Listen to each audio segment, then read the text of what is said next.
Tamriel, a place of potent magic and poetic wonders. A land of mythical creatures and majestic features. A continent beyond simple fantasy and legend. You may have thought Tamriel was all there is to the Elder Scrolls. You couldn't have been more wrong. For Tamriel is but a single continent on the vast planet Nirn. Far away from Tamriel lies Akavir, Atmora, Yokuda, Pyandonea, Aldmeris, Lig, and who knows what else. Yet even Nirn is but a small speck in the Elder Scrolls universe.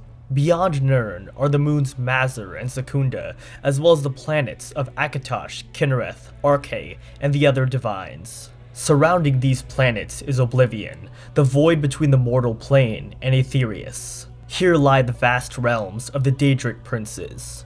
And finally, enclosing all else is Aetherius, the immortal plane and the place from which the Aedra and the Nine Divines originate.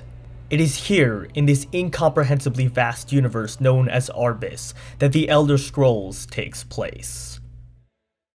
Fact number 1. The true nature of the realms of Arbis.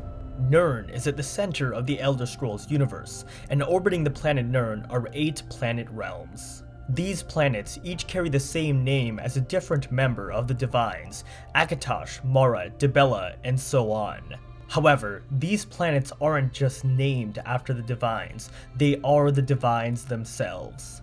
In other words, the Dominion planets of the Divines are extensions of their very being. So the planet of Akatosh, for example, is quite literally Akatosh himself. The same goes for the realms of the Daedra. When you're wandering Apocrypha, you aren't just wandering a plane ruled by Hermaeus Mora. You're actually inside the entity that is Hermaeus Mora himself. Fact number 2. Contradictions of infinity. Each of the divine planets has infinite mass. Other contradictions aside, in our world, an object of infinite mass would theoretically exert infinite gravitational force on all other objects, resulting in the ultimate black hole. But it doesn't end here, because the divine planets are also of infinite size. These planets only appear as finite to the mortal eye because of sensory stress and mortal incapacity to comprehend the concept of infinity. According to many sources, the realms of the Daedric Princes are also infinite in size, even if the regions we've explored in previous games are finite. Fact number 3. Lorkhan's demise and the origin of Masser and Secunda. Lorkhan, otherwise known as the Missing God and trickster deity of the Elder Scrolls universe, is primarily responsible for the creation of the mortal realm. According to legend, he was once a planet like the other Aedra, but his planet split in 2. Masser and Secunda, the 2 moons of Nirn, are Lorkhan's literal corpse, that is, the remains of the planet Lorkhan. Legend also holds that Ariel killed Lorkhan at the apex of the Adamantine Tower in modern-day High Rock, but the trickster's heart proved to be indestructible. So Ariel attached Lorkhan's heart to an arrow and shot it across Tamriel. The heart fell to the ground in modern-day Morrowind, forming around it a volcano that came to be known as the Red Mountain. Fact number 4. Time across Nirn. As one travels across Nirn, time changes.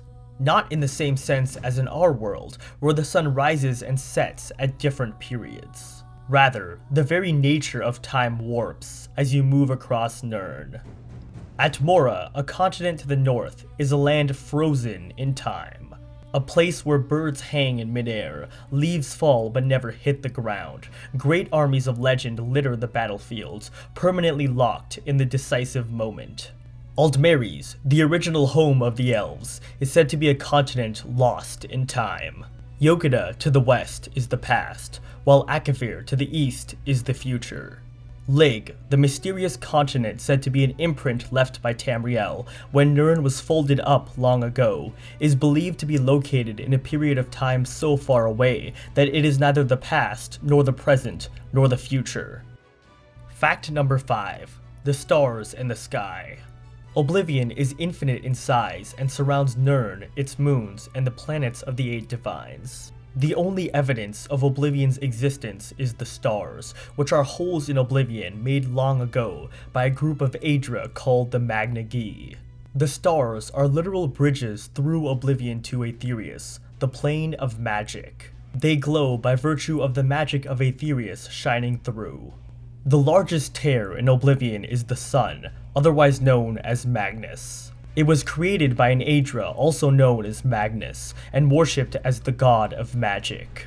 One might question what shooting stars are if the stars themselves are fixed holes. The truth is that shooting stars are a misnomer and are actually bits of magic from Oblivion or Aetherius moving through the cosmos. Finally, the sky is a visual phenomenon caused by mortal sensory limits, for when you look into the sky, you are actually looking outside the mortal plane. The day sky is mortal perception of the multicolored elemental cloak of Magnus, which changes colors through the day as the influence of elements rises and falls. The night sky is mortal perception of the void of Oblivion. Arbis, a place where planets and gods are one and the same. A universe filled with infinite-sized planes. A lost god whose corpse became the moons. A continent wherein time does not move. An infinite void that surrounds the planets. A hole in the darkness made by the god of magic.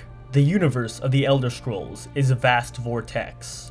A wondrous place that is infinitely complex.